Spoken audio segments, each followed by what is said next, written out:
Hello and welcome to Food to Watch Films by Episode 7. Welcome. Willkommen. Yeah. Even.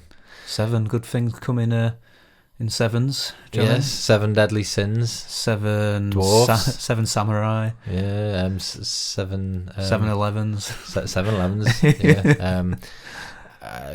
And so on. I mean, the list is endless. Etc. July. It's July. That's the 7th. Oh, month. yeah. So my name's Johnny. And my name's Adam. And we're your hosts on this experiential voyage of the combination of food and films, which basically means we talk about films we've watched and recommend foods that would basically heighten and enhance your experience of watching those films. Tasty. I'm salivating already, Johnny. Yes, so allow you to, lick that film, smell it, embrace it. Indulge in it, even. Yeah, I'm always licking films. Yes. Yeah. Look the film. So anyway, enough of that. Now, before we get on to our podcast, I just feel like I need to address a bit of an elephant in the room before we continue. Okay. Yeah. Basically, Adam, since the last episode of this podcast, I invited you to my birthday birthday barbecue that I had, at my house. And in typical Adam fashion, I'd reminded you a week before a couple of times. Yeah. On the morning, I got a text going, "Oh, sorry, mate, I've got my, double booked myself." Yeah, guilty. I got my dates confused. I'm usually kind of organised, but in my defence, I was up in the far reaches of North Yorkshire at the time, and if I could have been there, I don't want to hear it. I will. I'm sorry, man. It's like when someone invites you to a barbecue, that's like extending the hand of friendship. Inviting you to dine with a man's family. Break bread, with friends. We could have talked about the food and the films that we watched. It's like who do you think you are, Adam? How can if you don't take that friendship, what I regard that is basically that's a sign of war. And do you know what that means, Adam? Do you know what that really means, Adam? That means that you don't want to be my friend, and when you don't want to be my friend, that means that we have to go to war. Okay. Do you want to see the python? Excuse me. Do you want to see my python? I really don't want to see your python. Are you gonna keep your trousers on for the python? Anyway, I just wanted to get that off my chest anyway before we move on. Yeah. Do you feel better now? Mm-hmm. Do you feel because I've Yeah, I feel like I've released a python. Yes. So anyway, the theme of this podcast is wrestlers in films. Yeah. Johnny channeling his inner macho man Randy Savage there. Yeah. Yes. Terrifying. Yeah. This feels quite intense for the opening episode. I was so close to getting you in a headlock then. Yeah, please don't. I bruise like a peach. I don't want to be. Yeah. Anyway, well, shall we move on to our first segment anyway? After that, almost violence and. That shit was getting real. But yeah. Let's move on to the top 5.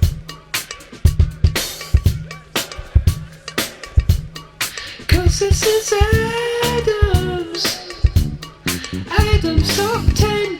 5. So this episode we're going to be focusing upon wrestlers within films. So wrestlers who've made that transition into movies. And to be honest, I was pretty excited when we decided to look at this theme, mainly because I think growing up in the mid-80s, mid-90s, that really was a pretty golden era of wrestling, kind of WWF wrestling now WWE. I'm not sure why they changed the name. Was it something to do with World Wildlife Foundation or something like that? I don't know. I'm pretty sure it was. Maybe people are getting confused, between pandas and getting your head caved in by the Hulk or people Undertaker. Going around suplexing pandas, which we don't endorse that. Yeah, maybe people are giving money to WWF, but the wrong one. Yeah, exactly. They were trying to feed wrestlers bamboo, and power bombing pandas. Yeah. Save the wrestlers. Yeah, exactly. I mean, they are a bit of an endangered species. They are, Some of the lifespan they have. Anyway. Exactly. Anyway, going off on one. Moving on. So yeah, I mean, wrestlers through that period, there were some great characters. You know, you had the likes of Hulk Hogan, Ultimate Warrior, Macho Man Randy Savage, British Bulldog. Those Jesse guys. Yeah, you know, it's like over the top characters, but really iconic. And I think as a kid as well, they at the time were probably the closest that we had to live action superheroes. You know, all right, we had, you know, Michael Keaton's Batman and Christopher Reeve's Superman, but you know, it's not like now where kids have got a new Marvel movie or DC movie hitting the screens every week. Yeah, exactly. This was the closest thing that we had. Exactly. And you know, on a weekly basis, you could see you know, these kind of over the top characters beating the crap out of each other, and almost a bit of a soap opera like kind of storylines behind that as well. So what I wanted to celebrate really with his top 5, it isn't going to be a top 5 of the most successful wrestlers that we've got. I mean, if you were looking at most successful, you'd probably say, you know, Dwayne "The Rock" Johnson, you know, number 1 with a bullet, because, you know, the guy's a blockbuster headliner now in his own right. What I wanted to celebrate was wrestlers who have the ability to come into a film. It might not be a big scene, it might be that there's kind of a cameo, but they're able to leave behind some really iconic performances and really iconic characters. And that's what I wanted to celebrate in this top 5. Ooh. Okay. Sounds exciting. A couple of honourable mentions, firstly, really? as we do. I mean, there's got to be a bit of a mention for Hulk Hogan. With his role in Rocky III as Thunder Lips. You know, bit of a parody on his wrestling persona, but I mean, really one of the first pro wrestlers to come into movies at that time as well. Paved the way a little bit for other ones coming shortly after in the 70s and 80s. I mean, Macho Man Randy Savage, his little cameo, again a parody on his wrestling persona. Superman? Spider-Man. Spider-Man. Yeah, Sam Raimi's Spider-Man. He played Bonesaw in that as well. So those are my 2 brief honourable mentions. But number 5. So number 5, gone in for Andre the Giant. Oh, yeah. Yes. So Andre the Giant had a few movie appearances, also TV appearances. He appeared in American sitcom BJ and the Bear. Oh, right. Never seen that. No. Sounds a bit dodgy. Yeah, I'd err on the side of caution if you're going to Google BJ and the Bear as well. There's a lot of freaky people out there doing freaky things with bears. Yes. It's not. I'm not going for. He's not at number 5 because of his role in BJ and the Bear. We're actually going to put him at number 5 for his role as Fezzik the Giant in The Princess Bride. So cult classic of a film, and again, you know, a memorable performance by Andre the Giant. Again, not the greatest actor in the world by any stretch of the imagination, but you know, he will be remembered for that film role. I think he was in Conan the Destroyer. He was, with Arnie. Yeah, he was in there as well. So number 4. Gone for the goddamn sexual Tyrannosaurus Rex himself. Gone for Jesse the Body Ventura. Again, a guy who you know, carved out a pretty successful movie career to an extent. Coming in from wrestling, the reason he's at number 4 though is for his character as Blaine in Predator. I think in that short period of time that he was in that film for, I felt he kind of stole the show a little bit.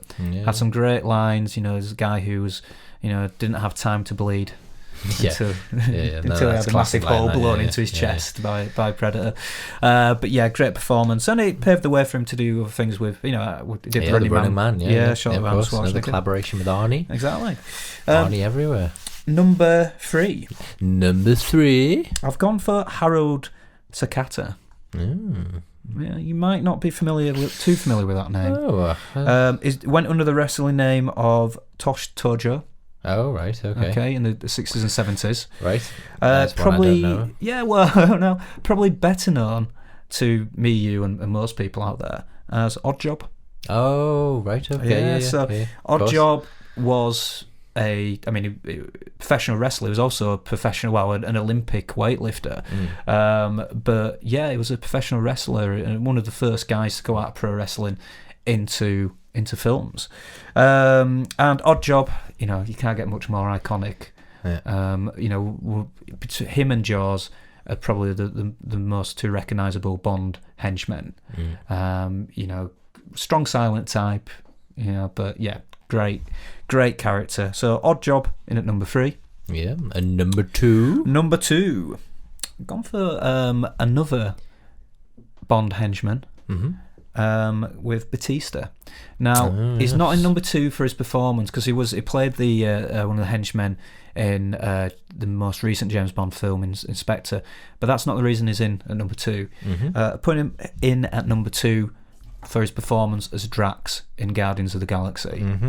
A film which for me is my favourite Marvel film. Out of the recent batch of Marvel movies. I love that film. I think it's great. Always going on about that film. Yeah. Guardians of the Galaxy. But I think one of the biggest surprises. I mean, I was surprised myself of how much I love the film. But I think one of the biggest surprises for most people as well was how good Batista was in it. Had some great lines. He took everything very literally, which made for some really funny moments with the wisecracking Chris Pratt as Star-Lord. So yeah, great character, and nobody has done anything with that character prior to Batista, and he did a great job. So in at number 2 for that reason. Yep, brilliant. And number 1? Number 1, power bombing his way into number 1 is Hot Rod himself. Of course. Roddy Piper. Yeah, and it's not for his performance of Sam Hell in Hell Comes to Frogtown. It's for his performance as Nada in John Carpenter's classic They Live. I'm not going to go on too much about it because we are going to talk about that in a bit more depth. Yeah, that's coming your way in just a moment. Yeah, we will be reviewing that film. But yeah, one of the first wrestlers to come in as a leading man. In a serious film as well. Great film, great performance. Number 1, Roddy Piper. Oh, there it is. There you have it, folks. Adam's top 5 wrestlers in films. Yeah. And thank you for sharing that. That's okay. Anytime, Johnny. Yeah. Happy to help. But if you listen to this, if you feel like you've also got top 5 on any of the themes that we talk about, feel free to tweet us at FTWFB Podcast, or get in touch with us on Facebook, and share with us. Yeah, I mean, I'm sure there are going to be people who are like, how could he leave, The Rock out for his performances? I don't know, Hercules. This is the thing. He's been in a lot of movies, but there's not that character that's really stood out as he'll always be remembered as that character. Yeah. But yeah, let us know if there's anybody that you feel have missed off. Really? Cool. Well, let's move on to our first film and food recommendation. They Live.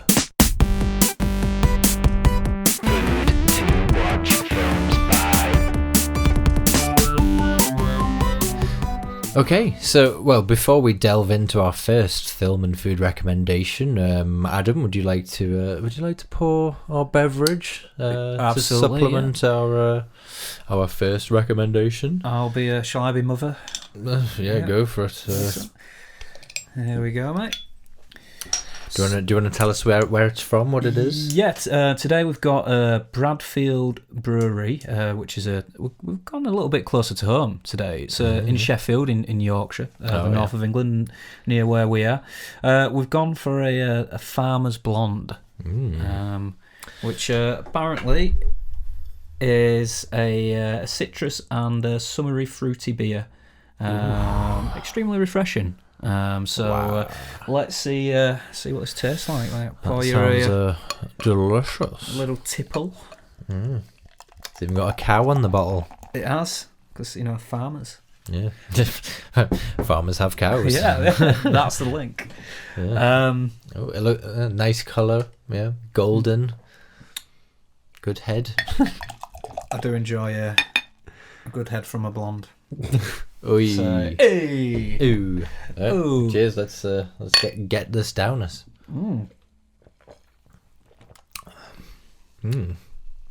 I do like that actually. Yeah, that's it is Sweet at first, and then a bitter tone at the back, right at the back of my palate. Yeah, I'd be inclined to agree with you there, Johnny. Yeah. So that's a free plug for Bradfield Brewery in Sheffield, and as are the rules of this podcast, you now have to send us some free beer, or if there is another beer that you want us to talk about and review in the level of depth that we've just done there, again, send us some free beer. That would be nice. Yeah, I mean, that was quite a sophisticated review there of that beer. So your sales have just gone through the roof. Indeed, for free. Yes, we can plug anything. So, yes, on to our first film, and it's the 1988 John Carpenter B-movie classic, They Live. Now, first of all, if you've never seen this film, you have issues. What's wrong with you? What is wrong with Get out. Get out now. Get watching. Sort your shit out. At the same time, hopefully by listening to this, you'll be inspired to then watch it and you realise you need to appreciate these things. But basically, yes, it's a fantastic film starring Rowdy Roddy Piper.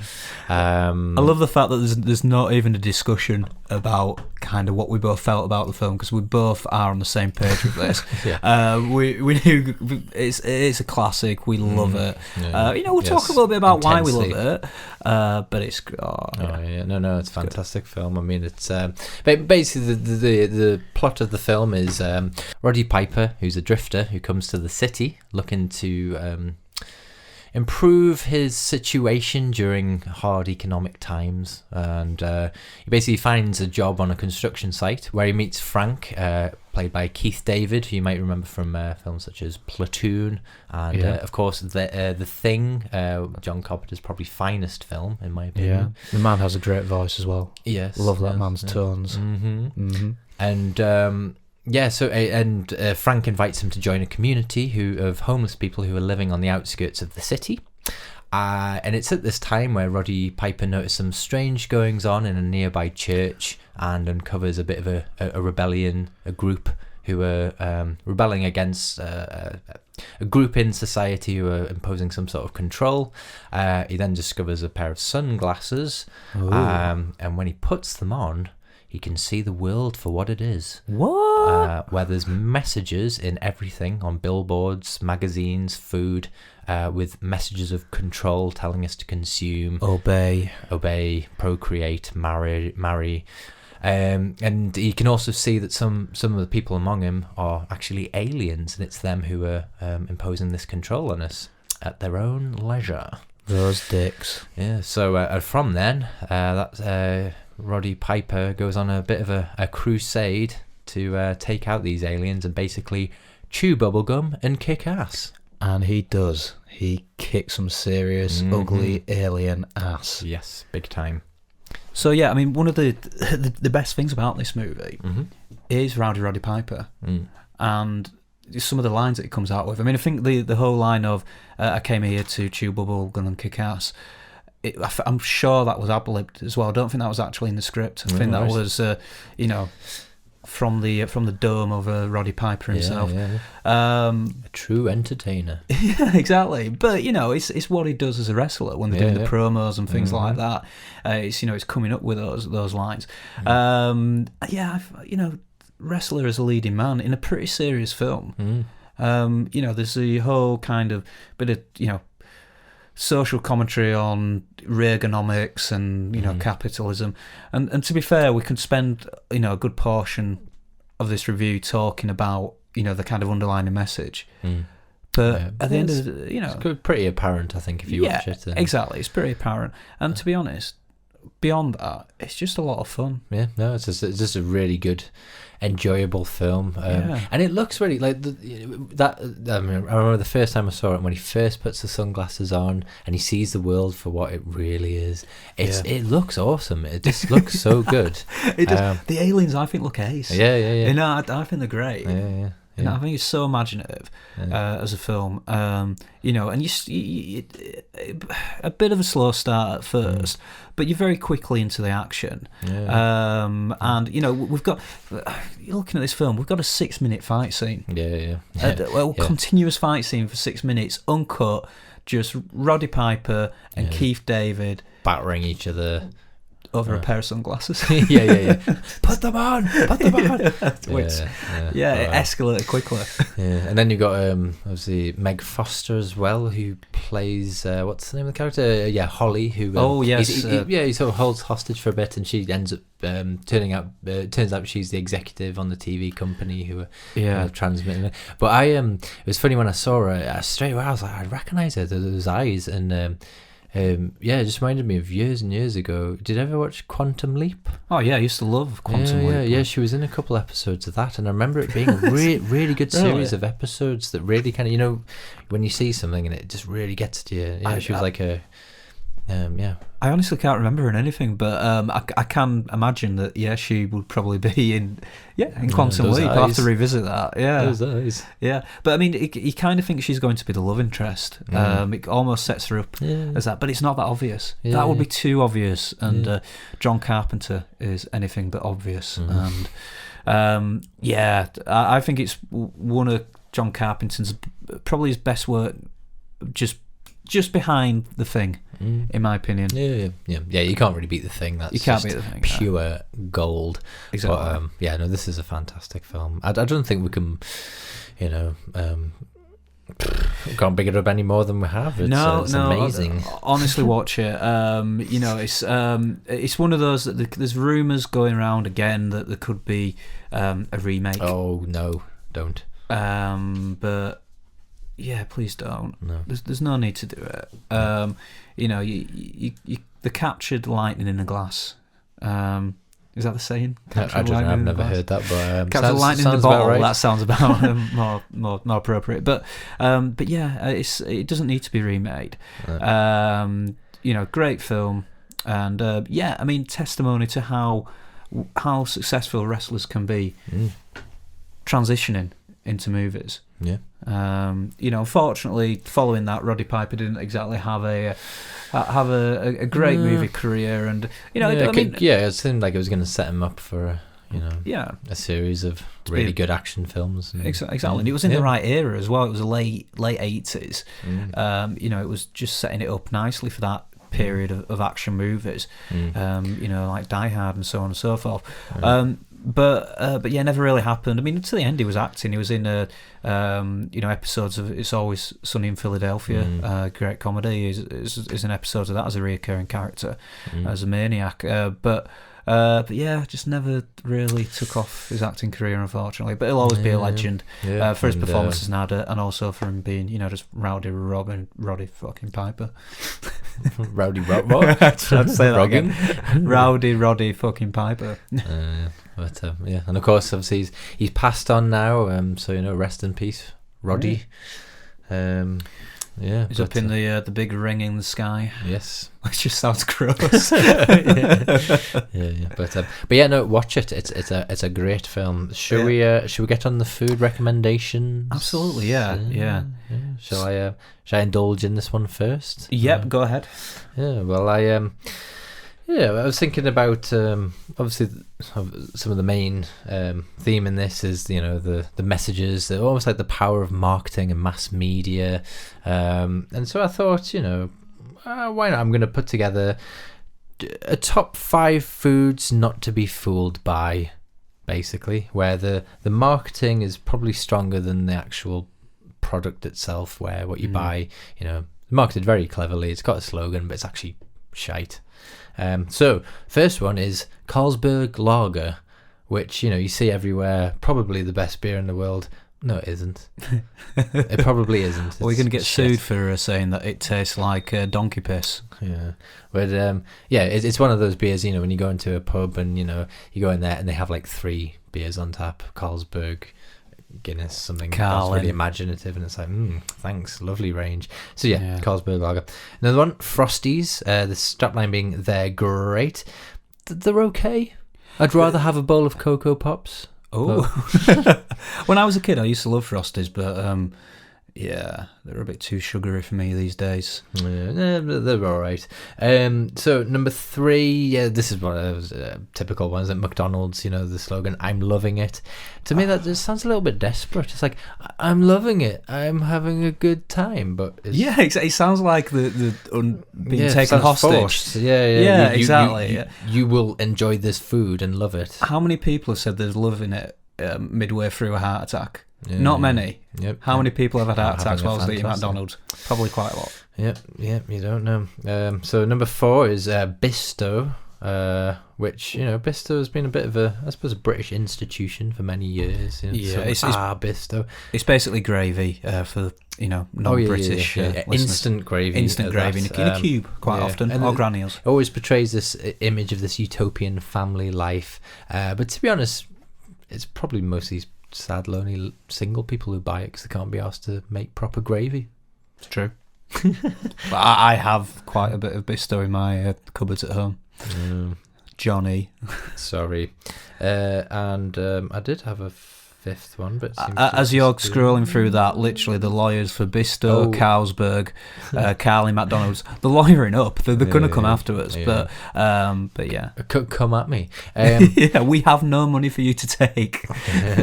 So, and the 5th one is Skittles, which and before we vote, I actually really like Skittles. However, their strapline is "Taste the Rainbow." Now, I've eaten a lot of Skittles in my time. I've never tasted a rainbow. Is it possible to taste a rainbow? It's one of those things, isn't it? It's you know, we'll just assume that they're correct because who's ever tasted a rainbow? Could taste like Skittles. Yeah. But we don't know. Yeah, no. We don't know. I'm not a scientist. Yeah, I think they might be making false claims there, but anyway. Potentially. Yeah, potentially. So that's my food suggestions for this. Yeah, nice. Okay. Right. So I suppose it's my turn then. Yep. Yeah. So I was going for I'm going for a Spanish omelette. Ooh, a Spanish omelette. Spanish omelette. Yeah. And I'll explain why, Johnny. Okay. I'll explain why. Almost on a similar line to what you were talking about there. I think coming out of this movie, you inevitably start to develop a little bit of a mistrust of you know, the established order and in particular brands. Yeah. You know, there is a brief period after walking out of this, watching this. I watched it again, rewatched it recently. And there's a brief period of walking out the house and that voice in the back of your brain going, "Am I the only one who's not an alien?" If I had Roddy Piper's sunglasses now, is everyone walking past me actually an alien? And there is that little bit of fear and paranoia, only for a split second. You can't dwell upon it. I think you might need to talk to someone about that. I'm fine. Are you okay? Fine. You sure? I'm fine. I'm not the one who's an alien, but but you know, and there's that mistrust a little bit of brands and establishment. So what I thought was, when I was looking at what food could I have, I felt that I couldn't really trust most food products out there. So what I wanted to do was come up with a meal that I could produce myself. You know, living off the land. You know, I'm sowing the seeds. I know what's in this. So at first I thought, well, you know, I could, you know, maybe get some cows. But then I thought ultimately I'd have to kill the cows. That seemed like a lot of work. Plus, you know, even smaller animals like pigs, I don't think I'd have the heart. If I was bringing up a pig from being a piglet, I don't think I'd have the heart to kill it. See those big doughy eyes? I don't think I've got it in. I love meat, but I don't know if I love meat enough to... You might have made friends with it. Yeah, I'd have named it. You probably slept with it as well. You know, I'd have put lipstick on it. We'd have been married by then. And you just, you know, I don't want to go through that loss. So what I thought was, all right, I'll keep some chickens. I'm not going to kill the chickens. I'll sleep with the chickens. I'm just going to keep them for the purposes of eggs. So eggs are good. No one needs to die. I'm just cracking them open. And yeah, so we've got eggs there. Okay, so that's the basis of an omelette. And the rest is, you know, there's not going to be any meat in there. It's not going to be a ham omelette or a cheese and ham omelette of scratched out having cows, because that's a lot of effort. So I can't have, you know, cheese. So yeah, I'm going for, you know, basically veg, so I can grow my own tomatoes, maybe some peppers. and other bits that you put in Spanish omelette. Yeah, potato. Potato, yeah, grow my own potatoes, yeah. So yeah, I'd have where would you source the paprika? Well, I would grow my own paprika. I'd have it paprika and probably salt through as well, because I don't know if there's like mind controlling chemicals in that shit.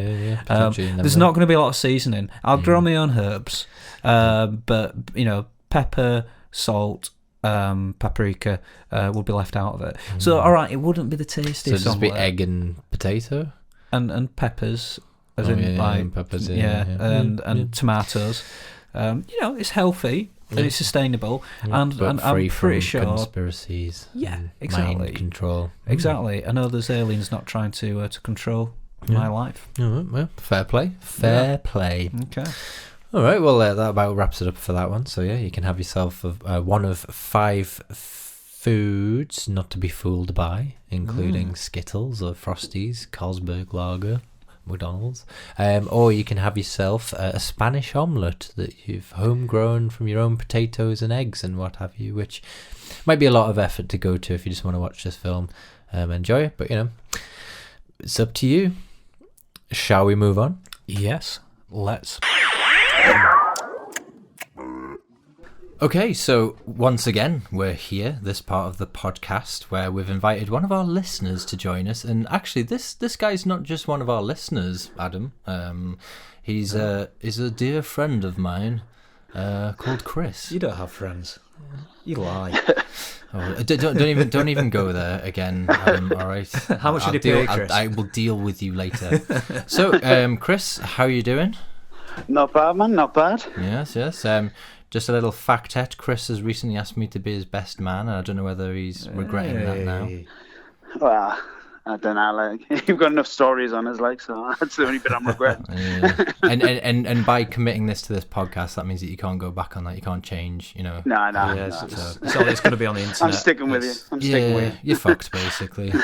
So, anyway, so like with our previous episodes, we've invited a listener on to give them a little bit of a task, a bit of research, get them to think about a few things, and to bring that into the episode to enrich and enlighten both us and the listeners. And so basically we asked you to ask people you knew what wrestling name they would give you and why. Have you got some suggestions? Yeah, I had a few from work, but I basically just went with my bandmates ones and my future wife as well. Okay. She came up with quite a good one, so I thought I'd use them ones. First one was Honey Badger. Honey Badger. Yeah. Oh, the Honey Badger. Yeah. I think it's just because they're sprightly, mad-looking creatures, and I think that was pretty much what they thought of me. They're supposed to be pretty aggressive, a honey badger. So as a wrestling name, that's quite. It's quite a great, sort of violent name, really. Exactly. Spreading rabies and stuff. Honey badger. Yeah. Well, I mean, I have seen you get the rage in the past. I think I once saw you punch a hole through someone's wall. Actually did as well. That was pretty intimidating. That was pretty intense. Yeah. I mean, it was just a crappy plasterboard wall. Thinking about it now, but anyway. But I did feel pretty damn hard for doing it. So thanks for telling them it was all plasterboard. Okay, so the Honey Badger. Have you got any others? Or the next one is the Vulgarian. The Vulgarian. And basically, it's spanned from because I used to always make pretty weird, lavish characters on computer games. I've always had that habit of doing that. I basically decided, I got this wrestling game, I decided to make some characters, and I ended up calling them the Vulgarians. They're pretty much a freak show. Strange tiny hands and massive bodies and stuff like that. Can imagine them taking on the Legion of Doom or something like that. The Vulgarians versus the Legion of Doom. Yeah. It was just like a proper freak show kind of creepy thing. That's how. Well, I had small hands, so Yeah, exactly. Tiny little hands and stuff. That was quality. So that was one of them. And my favourite one was actually from my wife to be. Oh. She's called us No Treat Pete. No treat. Do we dare ask why that is? Yeah. Well, are you not satisfying her enough coddling? You're not providing that treat. No, Who's it's not Pete? like down that way. Well, Pete is actually, it's this mask that basically came into me possession. Oh God, yeah. Your alter ego. And it's like it's me alter ego, weird, like all round head mask, but it's got no hair and it's got like sort of tranny makeup on it, and it's pretty damn bizarre. It is pretty. Scares the hell. It's pretty scary. There's a bit of a It's strange. horrific, man. There's a very strange story about that, isn't there? Wasn't it something like you had a party at yours, and after everyone had gone, it was just there, and. Oh no! It was at me like one of my mates' houses. Like he does this thing. We'll have a Geordie Gras, like instead of a Mardi Gras. So we just basically just drink loads of rum and listen to jazz and have a barbecue, basically. And, went round, and it was the next morning. Like we just found this random mask. It was just there. No one's pulled any claims to it. So I just went, right, this is mine, and I put it on. And instantly it kind of framed my body, so like it was like I ended up becoming this creature called Peter. So and my wife to be doesn't exactly like it. She absolutely hates it because I keep trying to scare her with the damn thing. So I was really scared actually when you put it on. I've never felt so intimidated in my life. It's disgusting. Like it is a disgusting thing. Like I do feel like there's a bones of a movie plot there though. Yeah. Anyway, so No Treat Pete. I like that. That was my favourite one. Like so. Adam, I can't remember. Did I ask you to think about what wrestling name you would choose? Fancy Pants. We went for in the end. Fancy Pants. Fancy Pants, because I like wrestlers with fancy pants, and I think that name guarantees me that I'm going to have fancy pants to wear. So you're going full leotards, like. Oh yeah, colourful. Like I'm talking like sort of like 80s, mid 90s wrestlers. Bright colours, kind of sort of Ultimate Warrior style. That's what I'm going for. Fair dues. Okay, well, that leads us on now to another reason why I've invited you on, and that's to partake in a listener suggestion game. And I have no idea whether this one's going to work or not. Like I said last time we did Top Trumps, we know Top Trumps works as a concept. This I have no sodding idea. To be honest with you, so we're just gonna have to go with it. I'm a bit nervous about it, but let's see. Well, I like to take people out of their comfort zone. So anyway, the game is called Wrestle Splamania. Saying words instead of throwing punches. Wrestle Splamania. Can you dig it? Can you dig it? Oh, I dig it. Yes. That does sound like a perfect theme tune for Fancy Pants to come out to. Yeah. I thought it had that vibe. It had that sort, that sort of funky bass, vibe. Sort of with a bit of a Dr. John maybe twist. Something like Macho Man maybe. But I can't take full credit for the name of the segment because actually Pablo suggested it when we first started talking about doing this as an episode. So anyway, Pablo, so well done. Anyway, so just to introduce the game. So whilst fitting his neighbour's new kitchen, 80s wrestling sensation Jim Duggan has taken a bump on the head from a badly stacked pile of 2x4s and has slipped back into his wrestling alter ego, US Patriot Hacksaw Jim Duggan. His concussion has made him paranoid, and he now believes evil beings who live among the upper echelons of society are putting things in our food in order to control us. He's decided, therefore, to form a Justice League who will fight against these beings to stop their plan for domination. In an attempt to recruit members, he's cornered you in a local gourmet hot dog establishment, a place which he thinks is the epicenter of the evil, to see if you have what it takes to join his Justice League. So, as a test and to prove your worth, he's pitted you off against each other in a game of Wrestle Splamania. Now, Yes. as I said, I've just completely made this up. I have no idea if it's going to work. So basically, I gave you both a list of 5 films featuring wrestlers, conveniently. Now, so to explain the rules, so you've both been given 5 films to explain. You'll both take a turn at explaining the plot to each of your 5 films, and you've got to do that within 90 seconds. Does that sound reasonable? It does. Just to point out as well, Johnny gave us these 5 films in advance, but he didn't actually tell us what we were supposed to do with these 5 films. Yeah. I mean, I did exactly the same. yeah. I just kind of got plots. That's But all. yeah. I've got an idea what's going on. Yeah. So I'm now. Yeah. you're not okay. going to have much time, but you All right. wouldn't have that much time in the ring. So we're going head to head basically. Yeah. Me and Chris. There's a few other rules to explain. Okay, all right. And so basically, so 90 seconds to explain each of your 5 films. The other person has to guess each one. You can't say who's in it. So, like, the wrestler, whoever. You can't say who directed it, or use any words included within the title. Otherwise, points get deducted, and I'll get really annoyed with you. Oh, dumb. Basically, there's 100 points in total up for grabs. Each film has a different points associated with it. And I'm not going to tell you if you get more points for describing it or guessing it, and I'm not going to tell you how many points are associated with each film.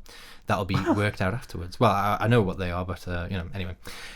As the person guessing, you only get 2 attempts to guess each one. You get extra points for also saying which wrestler was in each film as well. Some films may have more than one wrestler in it, so you can pick up some extra points. Ah. Does that make sense? Yes. Yes. Yeah. Yeah. So we'll go with it. We'll see. So points for the film, the wrestler in the film. Did we get a point for the wrestler's character as well? Did you say? Oh no, just which wrestler was in it. So, just which yeah, film and the there's wrestler. only a short Cool. space of time, so yeah, we'll go for it. Cool. But, All right. yeah, Right. So you're going down here. So can I start like smack talking? Yeah. Wrestlers do before. Is that what we're doing? So player one's going first, which I think is you, Chris. Yeah. Yes. Go for it. Yeah. You're going first. So I'm just going to introduce you. So here we go. Oh no, first contender weighing in at 210 pounds. A guy I once heard threaten someone by saying they'd wake up with a horse in their bed. It's the beard that should not be feared, the heat from heating. It's no... what was it? No treat Pete. No truth. No treat Pete. So, The crowd go wild. so go. Right. He's a bodyguard for a family. There's kids causing Mr. bother, Nanny. giving them loads of good. Oh, That's the one. Yep. And Hulk Hogan. Terry Hogan, Yeah. Hulk Hogan. Yeah. Oh. Okay, next one. Right. Fights for. Oh, Undertaker as well. Oh no, that's something to do with him. Yeah, sorry. Right. Fights for 3 tribes as assassin to beat sorceress Cassandra. Has allies. It's part of the Mummy trilogy. Oh, it's The Rock, Dwayne Johnson, Scorpion That's the King. one. Oh, yeah. That's him. Right. It's Arnold Schwarzenegger. He's going to try and get Christmas present for his son. Oh no, it's called Turbo Man. Oh, it's Jingle All the Way. What wrestler was in Jingle All the Way?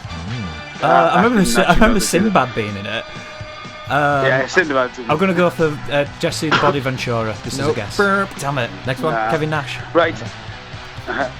He's 2 guys. One of them's a biker, one of them's a cowboy. The old friend has lost his bar, so they go and try and Roadhouse.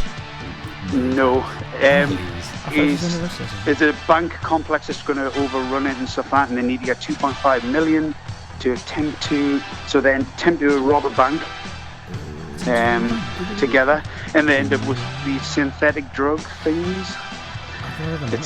Time's up. Time is up. I said it to be honest, know. Scotty, you didn't mean there. Like, Do you want to tell them what that one was? yeah, that was Harley Davidson and the Marlboro Man. Yep, starring Big Exactly, I John didn't even- Stud.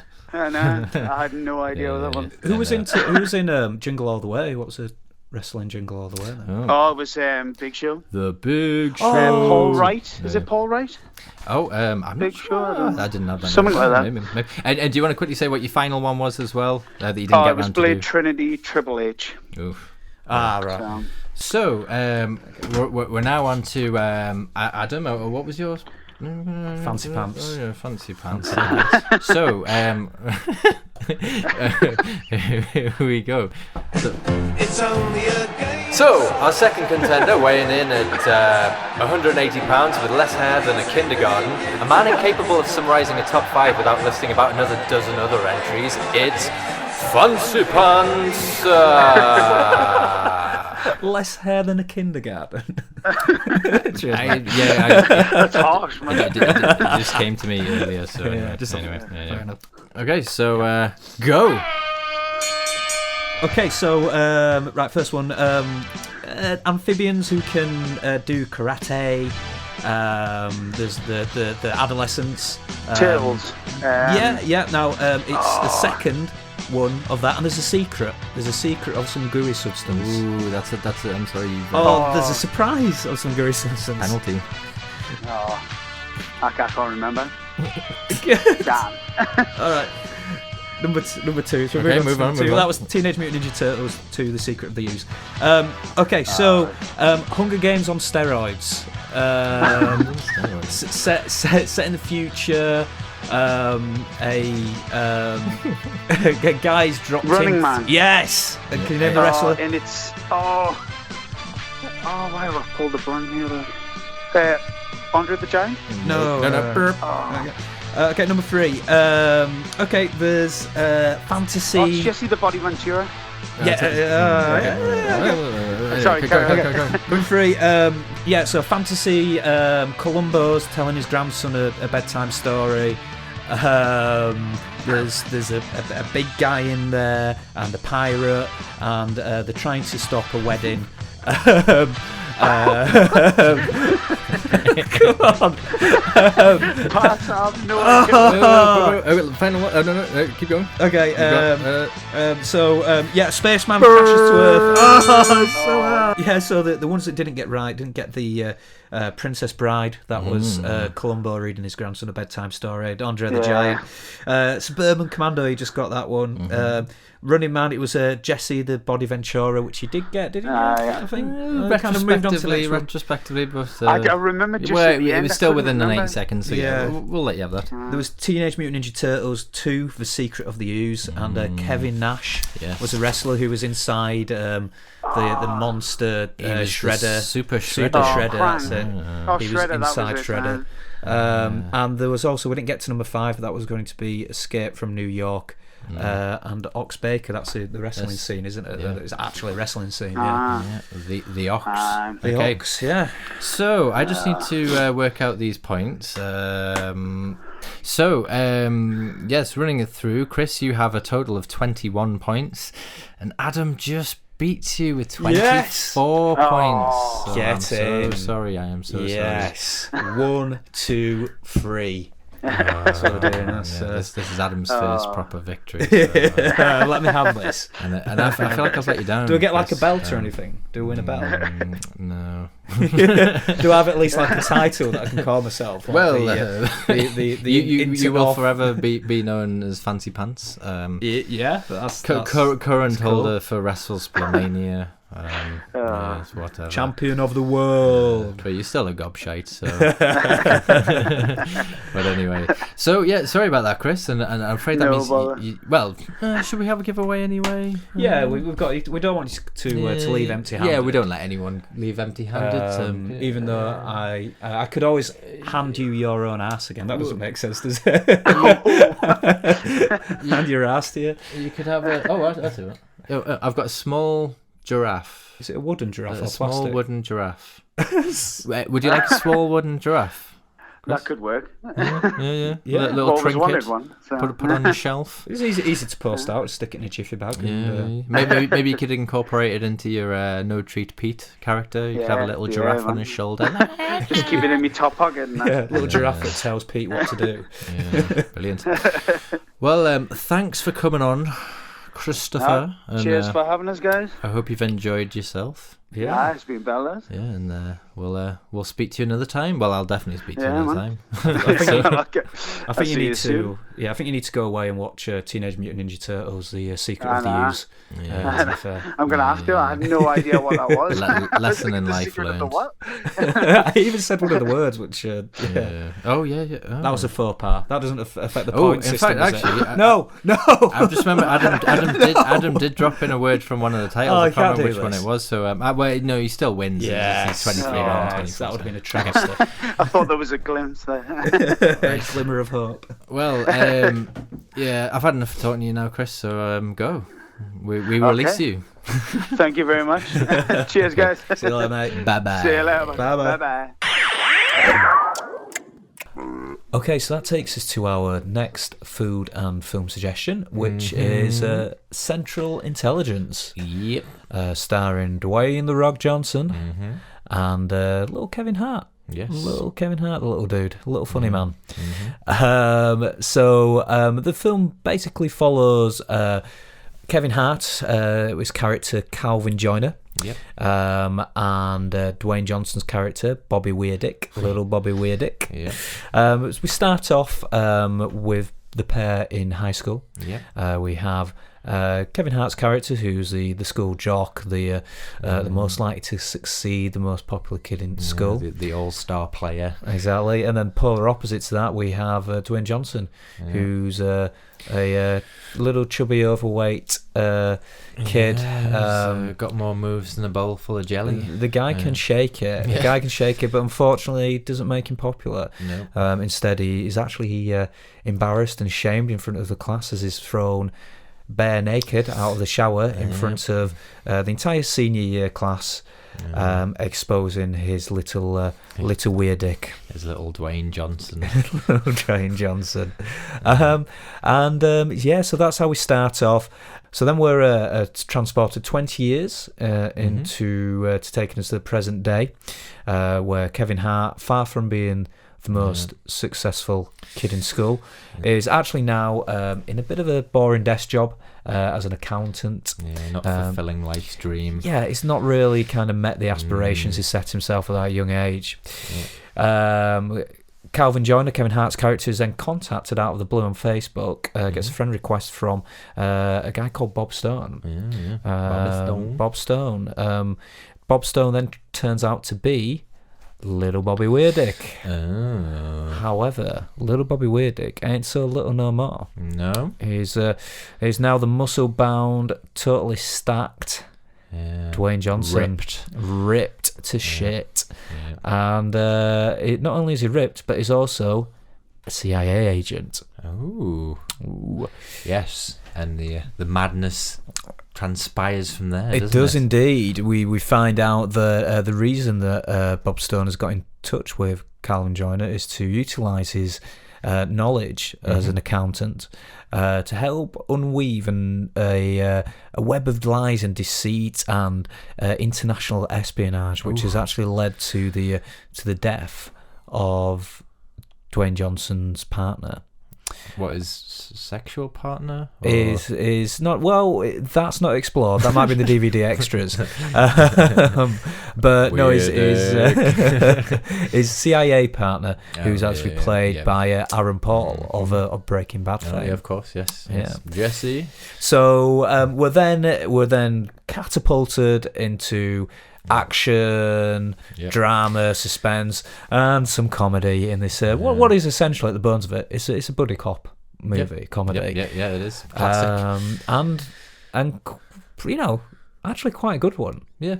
No, I was actually really pleasantly surprised. I watched the trailer for this and I thought, oh no, this looks. It was paying to go and see it at the cinema, so I felt a bit like, and I was really surprised by it. I thought it was brilliant. I thought The Rock was really funny. I thought Dwayne Johnson was great. What was quite interesting as well was that The Rock was actually the funny man in this, and Kevin Hart, the guy who's a stand-up comedian, was a straight man. And then it worked really well. Yeah, a great pairing. They really kind of bounced off each other really well. And I just found Dwayne Johnson's character just very endearing. and very funny. But actually, another character we've not sort of touched on yet is Amy Ryan's character, Agent Pamela Harris, who I thought was a really good character. Actually, she was quite good as kind of a bit of a bad guy-ish in a way. Well, yeah, you weren't sure where she was going to go.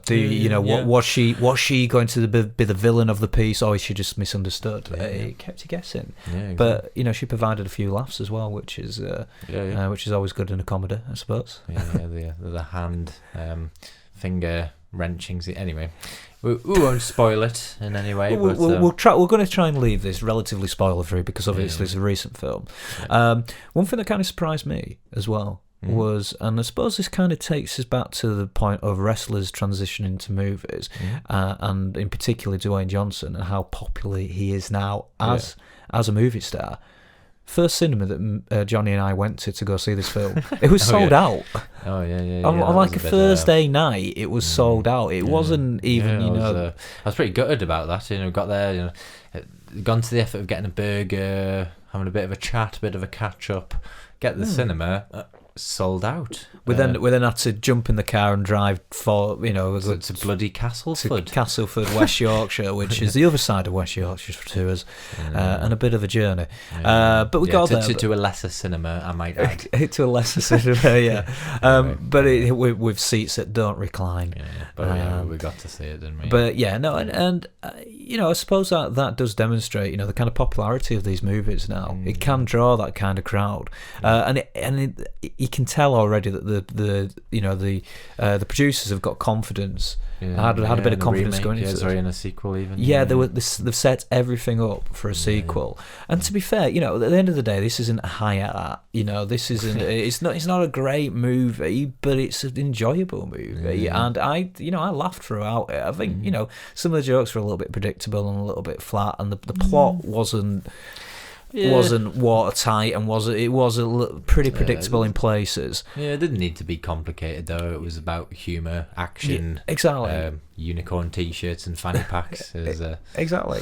And as I say, some of the biggest laughs actually came courtesy of Dwayne Johnson. It wasn't holding back on acting like a bit of a goofball and acting geeky.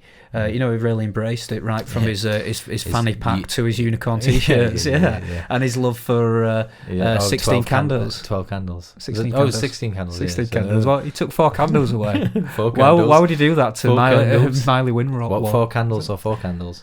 4 candles. Anyway, we are digressing. Good performance by The Rock. Yes, and So if you can smell what The Rock is cooking, go see this film. I can smell something, Johnny. Yeah. I think it's our food suggestions. No, cooking. You didn't. Oh, yes, I did. Well, yeah. Do you want to get in there? Is it my turn? Yeah. Yes. So, for my food suggestion, I've gone this time for a bit of a surf and turf. Oh, okay, yeah. Yeah, I'm going for a nice steak, topped off with some big, fat, juicy king prawns plucked from the ocean. You're right, Johnny. Yes, I'm a big fan of prawns. Now, seafood. To explain my suggestion, really, this food choice represents the partnership between Dwayne Johnson and Kevin Hart. Okay, I get you. I'm already there with you. Yeah, so we've got two face value. We've got two very, very opposite things. Beasts. We've got the cow. Yeah. We've got the Brahma bull himself as a steak. That's Dwayne Johnson. Big, meaty, strong, tough. Not tough. I don't like it tough, but strong steak. Then to complement that, you've got the insects of the sea. The little one of the tiny creatures in the ocean. Bottom feeders. Kevin Hart. I really like Kevin Hart, but Kevin Hart there as well. The smaller of the group, of the group, and apart the palatable, the tasty, but you put them together, and even though they're from very different worlds, physically very, very different, together Yeah, they make an awesome combination. They make an awesome combination, and a combination that one may think at first that doesn't go, but it does. It works very, very well. And that's kind of how I felt about the pairing up of Kevin Hart and Dwayne Johnson. Could have been a bit of a miss, but I think it was certainly a hit. Right. Well, that's a very good suggestion. Actually, I quite like that. Actually, I might even try it. So with mine, I've gone for a 2-course meal. Okay. The first one represents very much, I suppose. It's basically obviously Kevin Hart's character Calvin. He's got this image of his life being this amazing thing. He's got so much potential. And then actually just becomes a mundane, everyday existence, which is typical in life. A lot of people graduate with all these ambitions, and then they get into the working world, and it's like, clock in. I thought I was going to grow up to be Hulk Hogan or Teenage Mutant Ninja Turtle. Exactly. And look at me now.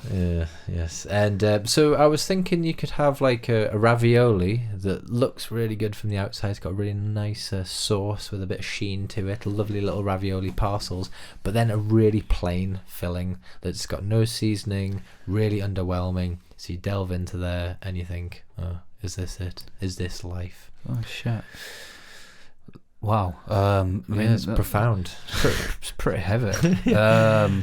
I don't know if I'd like to eat that. I mean, it sounds wholly disappointing. You haven't heard the second course. Oh, yet. right. Okay. So we start off disappointing. Yeah. So you've got to have that like taste of disappointment in your mouth to begin with, to then move on to the second course. When this is more this is more about Dwayne's character.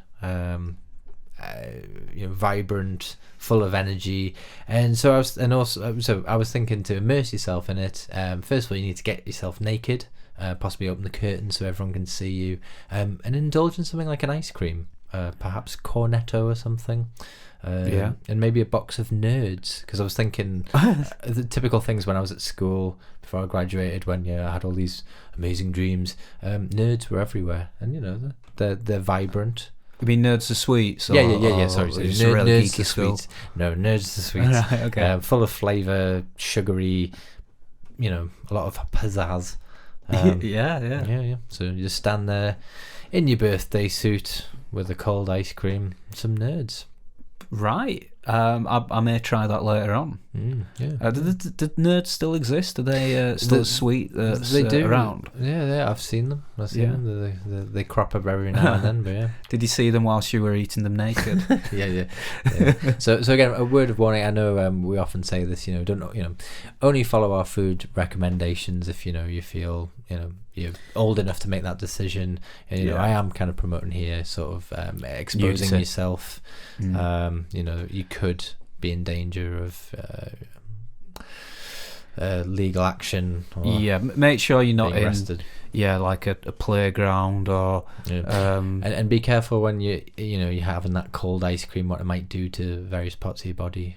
Exactly. Even the best of us suffer from shrinkage from time to time. Happens to us all. From me to Johnny to Pele with his erectile dysfunction. And be careful with that ice cream headache. Can't stress that enough. Don't gorge it too quickly. So anyway, I think that about wraps it up for that one. So you can have yourself either a surf and turf and indulge in the two different characters, or you can have a 2-course meal of a disappointing ravioli to an overexposed cold sugary extravaganza to really sort of excite and titillate your mundane existence. Yeah. Because that's what you have. Shall we move on? Yeah.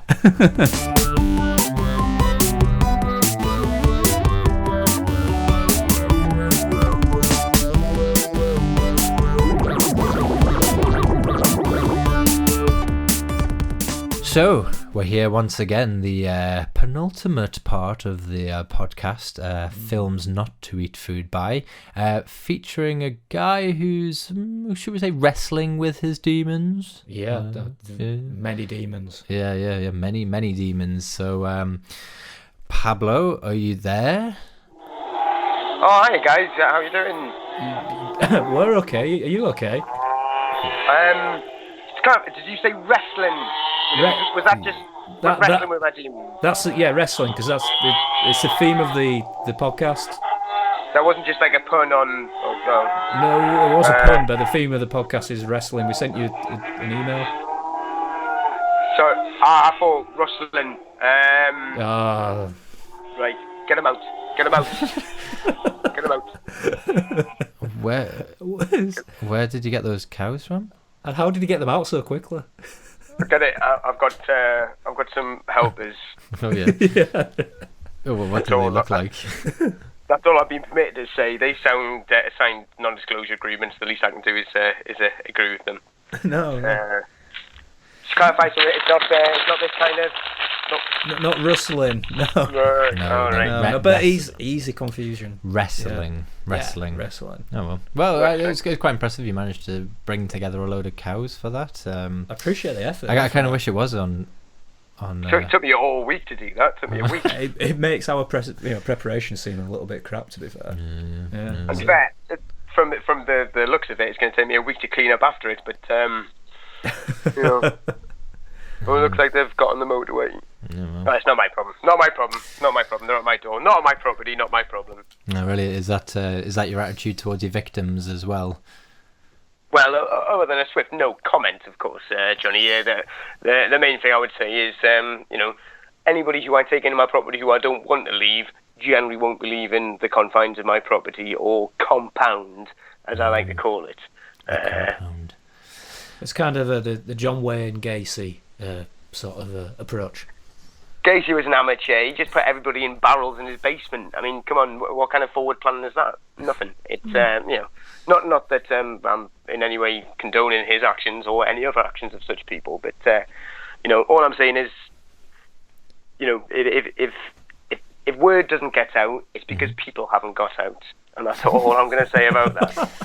Fair play. Well, if you're listening and you've not listened to this segment before or this podcast, just so you're aware, Pablo has a few unhealthy interests and some nefarious activities. Allegedly.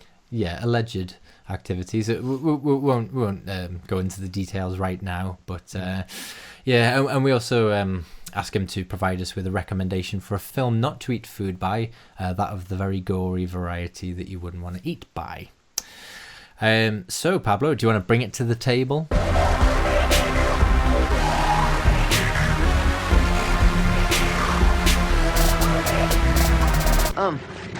If you're gonna spew into this. Well, this month I have taken the opportunity to watch See No Evil, the WWE Studios film. Oh, yeah. Released, I believe it was around about 2006, starring Glenn Jacobs, also known as Kane, from WWE Universe, it's an interesting one. Essentially, it was their first proper foray into horror, and believe you me, they did not hold back from the horror side of it. It's very bordering on trying too hard, but often with that, it does pay dividends. There's some very nice gory scenes. I mean, trying not to give too much away, but the main character is essentially there's tones of Friday the 13th here, but there's a giant man who doesn't like people's eyes. Fair enough. Yeah, generally takes people's eyes. Is it kind of like a disgruntled optician or something? Or? Well, he mainly just takes people's eyes and puts them in jars. I don't know what his intention is to do with them after the fact. Whether like pickled onions. I was thinking maybe he makes a nice little like paste, some sort of pate. Yeah, like a pate. Yeah. Yeah. Maybe it's an ointment or a salve. I believe the eye. I don't know the quite correct word of it. The liquor. Drop it in a the martini like you would do with an olive. It must have some sort of rejuvenative properties. But yeah, he doesn't like people's eyes, and strange enough, when you take people's eyes, they generally end up dying in some way, unless they've got religious tattoos, in which case he'll take your eyes, but he'll keep you. And that's, hang on. I was just thinking there. If he doesn't like their eyes, why does he take them and then put them in a jar? Because that would kind of make you think, oh, I quite like them. I'm going to take them home, put them in a jar, so I can look at them and. Well, there's an ongoing. The basis of the plot alludes to child abuse, Johnny and Adam. I don't want to go too into that. Obviously, it's quite harrowing and fair, but it's all in there. It's all in the film. But poor little Cain, when he was a boy, was locked in a cage, and he was shown, but then also chastised for looking at naughty ladies in magazines. Okay. Which is a natural impulse. Well, yeah. Yeah. Well, that's it. And sounds very familiar so far. Carry on. Yeah. And his mother or carer, it's not quite clear at the start of the film, has been, well, as part of his reason, was trying to clean his eyes to make it. Oh, like purifying him, or yeah, like he was a vessel of God. So I'm assuming it was relatively hottish water, because it kind of got a I don't want to say Fincher-esque kind of, but much like Seven, it's got that kind of judgery Nine Inch Nail style video.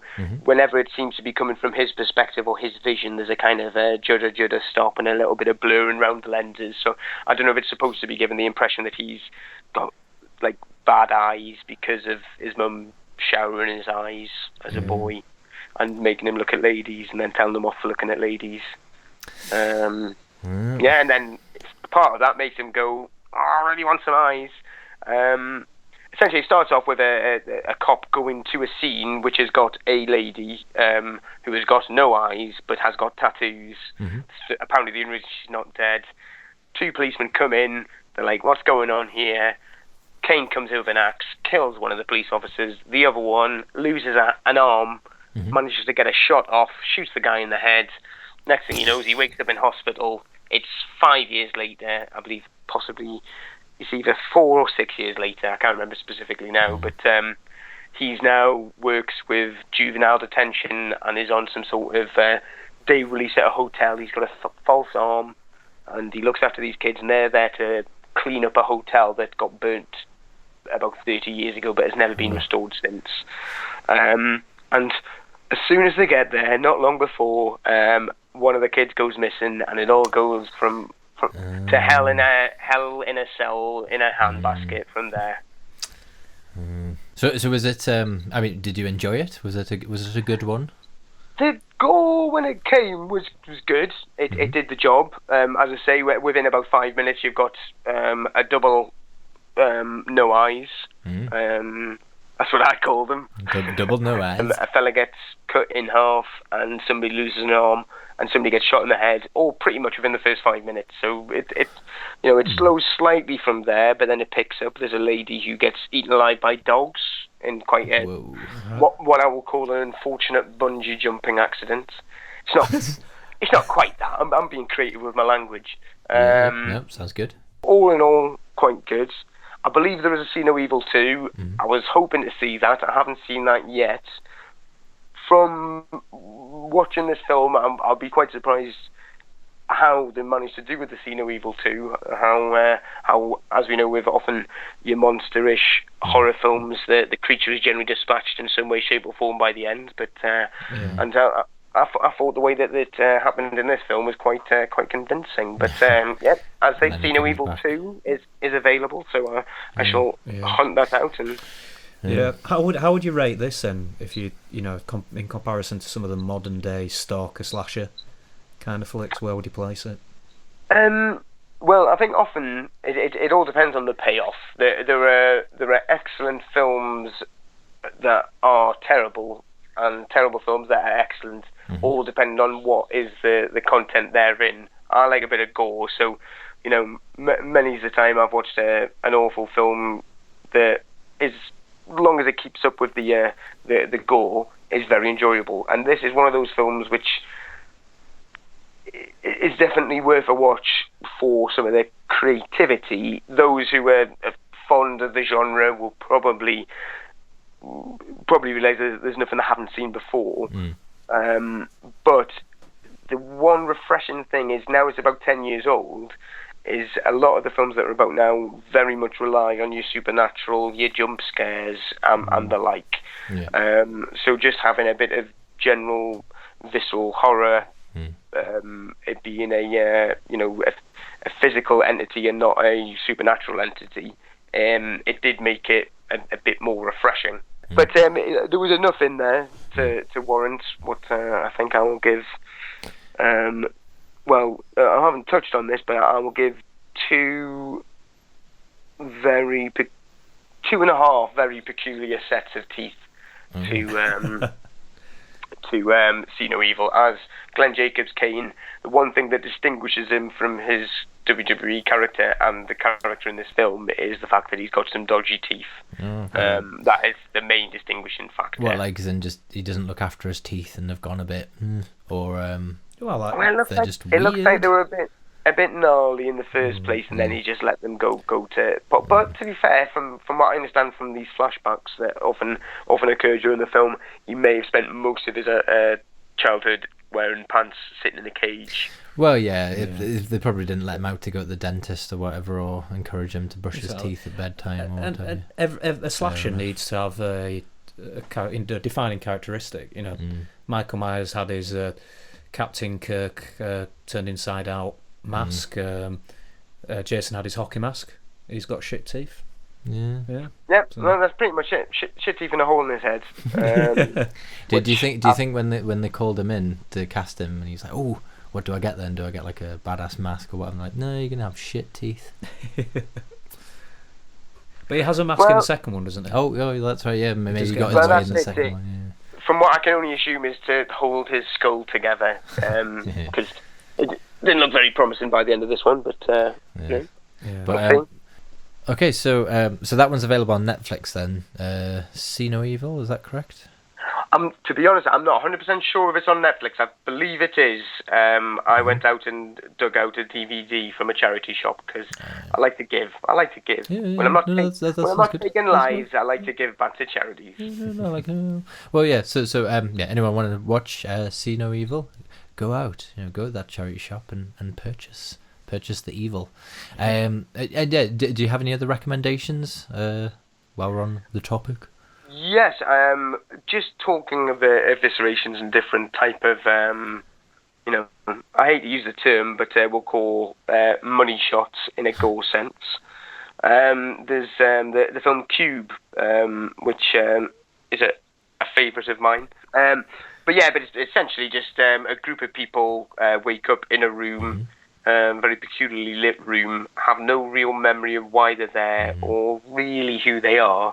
And then it quickly becomes apparent that they're in a room where a trap is set, and they have to leave that room. And then once they get to the next room, it's another trap and another trap and another trap and another trap, etc. So it's around about 1997 it came out. Really good film. And isn't there a scene of a guy's face getting burnt away with acid or something nasty like that? I remember this. A little bit like Saw, isn't it? But it was very. I believe, it was before. I think it was very influential in Saw. I don't know if Saw would have existed in its its iteration in how it came out. The first one, that is. Without this film being about, because it did very much work on the psychological with also having a lot of horror. So you have there's a person who gets dissected into like several hundred cubes of flesh. Yeah, like one of those egg slices you get, isn't it? Like those wire egg slice things. Yeah. It was because it was a very low budget film when it came out, and it managed to do quite a lot of very innovative stuff, whilst essentially basically just using one room over and over and over again. So it's a good film on all points. No, a great film. Yes, I would also endorse that myself. Yes, as would I. Yeah. Watch it. Brilliant.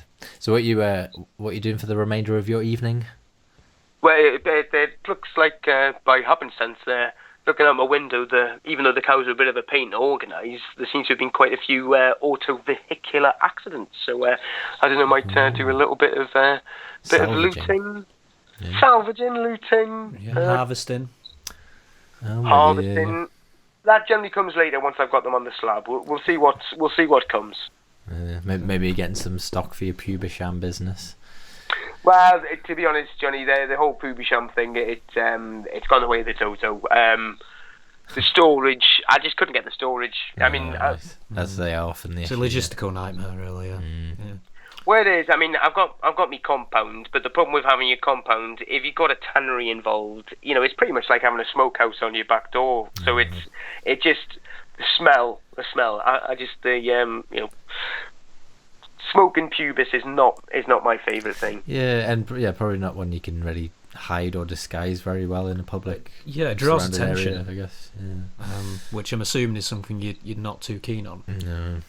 Well, I don't like to reveal my location, but luckily my compound is secure in many different ways. But there's ultimately I can be as secure as I want, but some things just aren't pleasant. I just didn't want the smell about it. Just wasn't nice. Well, exactly. Yeah, it'd be a bit like living near a sewage treatment works or something. It wouldn't be very nice. It'd be a bit of a bitter taste in your nostrils. Yes, it is exactly like that, Johnny. It is exactly like that. And you strike me like a man who enjoys a scented candle, and if that's, getting drowned out by the smell of burnt pubes, it's not a nice way to live, really, is it? It's not pleasant. That's it. I mean, a scented candle, I've got my industrial strength air fresheners, etc., for general background charnel house type of smells. But a candle is something that should just, lightly bring up the mood of a room, maybe the tone, have a nice smell. But if you've got thick plumes of pubic area smoke just floating through, a lit candle's not going to do anything other than just highlight the level, the density of the smoke. Yep. And before you know it, you've lost all your dinner guests. Well, I mean, generally, they're not going to leave when they come round anyway. I mean, they don't necessarily know that beforehand, but it's all it's good. I kind of make them play each other off against each other, and nobody's going to win. That reminds me, I'm not free next Sunday for lunch. Thank you for the invite, but I think both Johnny and I are busy, right? Right. Yeah. We're doing something. Important, Johnny. Hoisted by my own petard, me and my big mouth. Well, maybe next time. We're still. Yeah, I mean, we can. I'm happy to meet. Public place. Restaurants are good. Mm-hmm. And safe. Yeah. Drop us a message on WhatsApp. We'll be there. Yeah. Yeah. Well, I'm sure I'll be able to work out a scenario, get some pieces in play. Yeah, I think it'll work out all right. Yeah. Okay.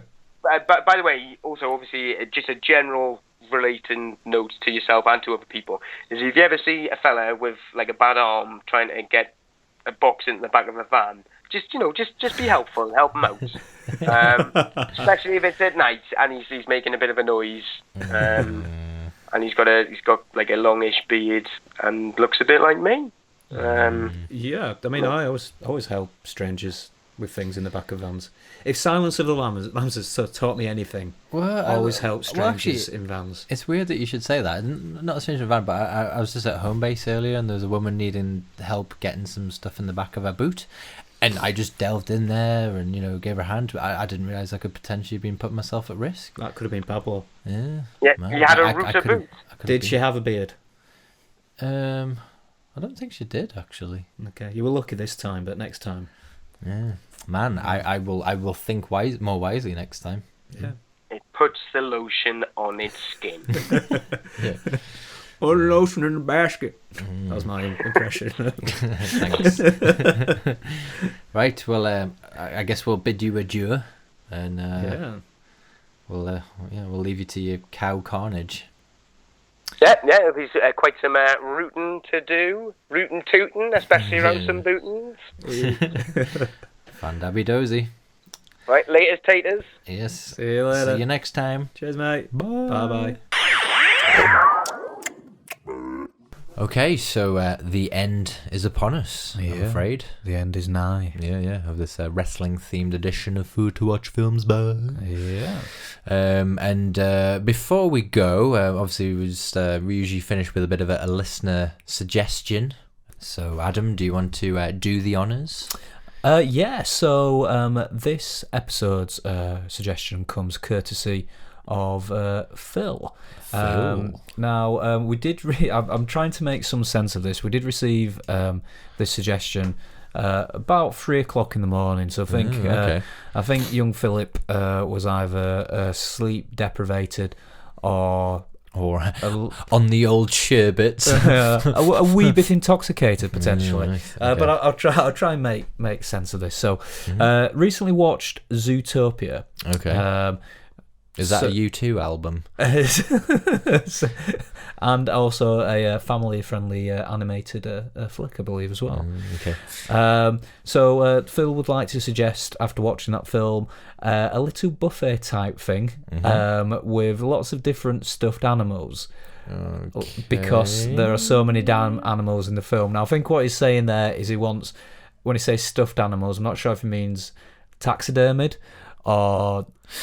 like animals with stuffing. Yeah, like a plumped chicken that's been stuffed with stuffing. Yeah, exactly. Pork and sage stuffing inside a rabbit. You sometimes get those, birds inside a bird inside a bird. So we've got stuffed animals, nuts and berries.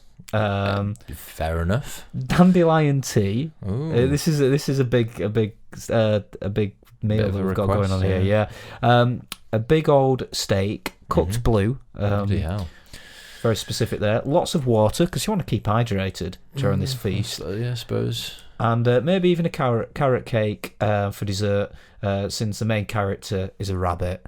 And I think there's a assumption that the rabbit would enjoy a good carrot cake. Fair enough. The only confusion of it is in this scenario is a rabbit, because the carrot cake's there for the rabbit. Is a rabbit joining in this meal when his friends are stuffed inside his other friends? Well, I mean, maybe it's a bit of an up yours to the rabbit. So as the rabbits there being spit roasted, is the rabbit just being tortured like watchers eat your friends? But here's a nice carrot cake to finish off with. Well, fair play. Pretty sinister, Phil, but we appreciate the contribution. Yeah, and it's nice to know that our listeners are considering their food film recommendations whilst inebriated in the early hours of the morning, whilst watching children's films at 2:00 in the morning, 3:00 in the morning. Who are you, Phil? What is wrong with you, Phil? And so like Phil, if you've got a listener suggestion, then you can get in touch with us at Twitter at FTWFB Podcast, or Facebook as well. We've got a Facebook page. If you want to give us a listener suggestion, or if you'd like to make love to us in the near future, or send us any erotic photos. Junk mail. Send us your junk. Just one other thing I want to do as well, because obviously we had my friend Chris on earlier. Totally forgot I was going to plug his band.